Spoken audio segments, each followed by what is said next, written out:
Hello everyone, and welcome to my Young and Restless official. I hope everyone is having a wonderful day. Before we begin, please hit the subscribe button and give this video a thumbs up. As Tracy confronts Alan and demands to know who he is, Chance and her family assemble in the GCAC dining room. Alan maintains that he is the one who truly loves her. He claims she doesn't make sense when she asks the same question again. "Are you Martin or Alan?" she insists. Ashley advises him to shut up since he's confused. Tracy begs. Alan does not speak. Jack and Ashley insist on an explanation. After all of their joy together, Alan questions Tracy about how she could do this to them. Since he picked Tracy over her, he charges Ashley with instilling these beliefs in her sister. He questions whether Tracy could have loved him in the first place. She claims to have fallen in love with a falsehood. He is adamant that there was no untruth. Chance is instructed by Jack to apprehend the psychopath. Alan insists that he has only ever loved Tracy. Ashley was attacked by Martin. He is not him, yet he can appreciate that she was traumatized. Ashley confronts him, claiming to know who he is and what he did to her. She declares, "You are nothing but human garbage." Chance informs Laurent that he must accompany him in order to respond to inquiries regarding a kidnapping. Tracy insists on knowing why he tormented Phyllis and Sharon. Laurent says this is all madness and is still perplexed. Jack says he had better prepare for the consequences because the truth is soon to be revealed. Jack must be restrained by Chance. Ashley takes the initiative to intimidate Alan. He reminds them of all the time they have spent together while still maintaining his confused demeanor. How could they have been so wrong about him? Tracy claims that she is appalled at her own naivete. Alan is adamant about proving his innocence even if he detests being painted as a monster. Tracy claims that his desire to explain himself is only evidence of his lack of concern. She claims that in order to shatter her heart, he conducted an experiment on her. He claims, "It's mine that's broken." He is led out by Chance. Tracy ponders how she was unable to see what was in front of her when sitting with her siblings. Ashley argues that Martin is too responsible for everything and advises her not to criticize herself. Jack claims that he deceived everyone. Ashley informs her sister that she couldn't compare the two boys because she didn't know them. Although she lured Martin into their house and put them in danger, Tracy praises them for attempting to help her feel better. Jack reiterates that it is not her fault. She feels foolish. Her siblings could notice Adam's affectionate behavior. According to Tracy, each day was ideal. It happened too quickly and too much. The truth must have escaped her because she was too enchanted. She is also accountable if he is the one who carried out the kidnapping. Tracy believes she was a predator's cover. None of them knew where this would go, according to Ashley.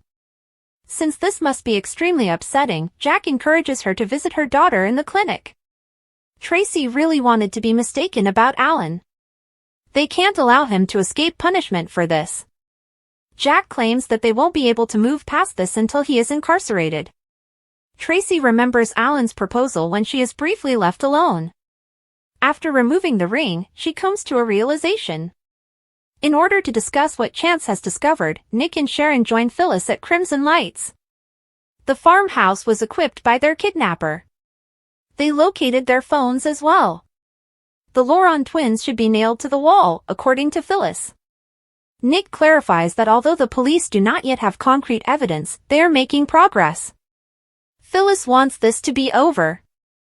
She isn't doing well. Sharon isn't either. Simply said, they are fortunate to have loved ones.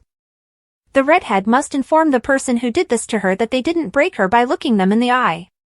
According to Sharon, people must believe that this is almost over. Tracy's nightmare might be just beginning, but theirs might be coming to an end. Phyllis and Sharon joke about reading one another's minds when Sharon gets her coffee. Nick acknowledges that he's still getting acclimated to their friendly interactions. It's awesome. They are still baffled as to why they were singled out. Sharon feels certain that everything was a test. He messed with the wrong women, according to Phyllis. Sharon gives a nod. Fresh recaps of Beyond the Gates. Alan is taken to the station by chance to be questioned. Laurent is certain that there isn't any evidence or he would be charged already. According to the officer, fingerprints are now being processed. Alan maintains that he is Alan. He is aware of Chance's concern for the Abbotts. He is certain that the police officer is aware of their mental health issues because he was Abby's spouse. Ashley has did, and Jack is an addict. Tracy has allowed herself to be manipulated by her naive siblings. According to Laurent, they all require psychological assistance. I have nothing to hide, he says. Before he takes in Phyllis and Sharon, the police officer lets him pace for a while. Alan is perplexed. Phyllis calls him a jerk and requests permission to strike him. Ashley is simply projecting her trauma onto Tracy, Alan informs Sharon. He is a delusional narcissist, according to Sharon. He is aware that they want to punish someone, but it isn't him. She placed her thoughts in his hands, he reminds her. Phyllis and Sharon begin to recite the clinic's riddles. Laurent reiterates that this is all an error and that he had nothing to do with it. He is urged to drink by Phyllis, who thrusts a water bottle at him unless he is terrified. They continue when Laurent claims he's leaving, accusing him of conducting an experiment on them and pressuring him to acknowledge that he is Martin. He claims that Martin has passed away and that it is cruel of them to continue to insult him. Phyllis insists on knowing why he chose them. They didn't unravel, she claims. They defeated him. He yells, enough, and jumps up and slaps the table as she says he will pay. He claims that none of the accusers have any idea what has transpired and that he is sick of them. He claims that everyone is unaware of Martin's genius. He made remarkable endeavors to heal himself. He initially denied his brilliance, but he demonstrated it by helping Ashley make a breakthrough in Paris. Where Martin failed, he succeeded. Is that what he was attempting to do with her and Phyllis? Wonders Sharon. Have you reached a new awareness, he says. According to Phyllis, they now despise one another more because the experiment didn't work out. He doesn't believe it. Phyllis and Sharon keep saying they despise one another more. He's not impressed. Sharon begins to rant about Phyllis's egotism and insufficiency. Sharon basically played damsel in distress and pined after Nick, according to the redhead. They quarrel over Nick. If they want a confession, Alan argues this is all too harsh. The police officer claims that since they have so much proof, they don't need one. Alan is certain that he is bluffing. When Phyllis begins calling him a loser, Sharon responds that Alan would be ashamed of him. He breaks down and claims that Alan was nothing and that he was the one who made Ashley better and made them more human. He claims they don't know what he accomplished for them, and Phyllis informs him that he is now trapped. Chance reads his rights as the women leave. At the GCAC, Phyllis and Sharon join the Abbotts and inform them that Martin has been detained after they were able to out him. It's finally over, according to Sharon. Tracy gives a nod. Week of April 7th spoilers for Young and Restless. Spoilers for Monday, April 7th's episode of Young and Restless. Nate discovers Audra with Victor, Summer confesses, and Sharon and Phyllis suspect, spoiler, in Monday's recap. Victor flips to a new page in his scheme-a-day calendar and presents a new strategy. Oopsie, Zuleika Silver admits to a mistake that caused a colleague to put in more effort. When Phyllis and Sharon find out fresh information about their abductor, we wouldn't want to be in Alan's position. Indeed, perhaps he ought to start running right now with those shoes. Only now can Chance find closure with Summer, even though it seems like they broke up centuries ago. Restless rant, people, Young and Restless has problems. In addition, Dumas accomplishes an objective, Victor targets Kyle, and Alan makes a comeback. Spoilers for Tuesday, April 8th, for Young and Restless. Alan presses Tracy for answers in Tuesday's recap, while Nick, Phyllis, and Sharon piece things together.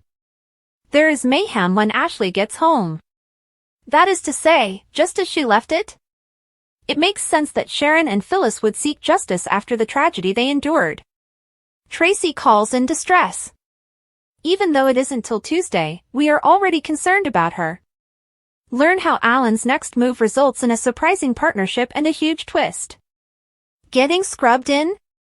Mark Grossman talks extensively about his audition for General Hospital. Spoilers for Wednesday, April 9. Th is young and restless. Ashley validates Tracy's biggest fear, Chance confronts Alan/Martin, and Phyllis queries Summer's decisions in Wednesday's recap. As Jack and Ashley worry about Tracy's safety, we realize that we're not alone. Chance discovers startling facts. Vet Vincent Irizarry, who is grieving a devastating loss, is in our prayers and thoughts. We are blessed for the gift she was to us. Thursday, April 10. Spoilers for Young and Restless. Alan is questioned by Tracy. He's a complete maniac, so perhaps she might begin by kindly asking for clarification? Well done, Don Diamont, the leading male in Bold and Beautiful surpasses his former co-star Joshua Morrow. A startling alliance between Sharon and Phyllis demonstrates how far they have come since they were captured together. Friday, April 11. Spoilers for Young and Restless. Victor promises to discipline Jack's son, Kyle, while taking a vacation from hitting his own kids. Does Victoria's attempt to grow from her previous mistakes portend good for her and Cole's rekindled relationship? Because according to some, their first marriage was one of those errors. Audra thinks about an offer that could be too good to refuse.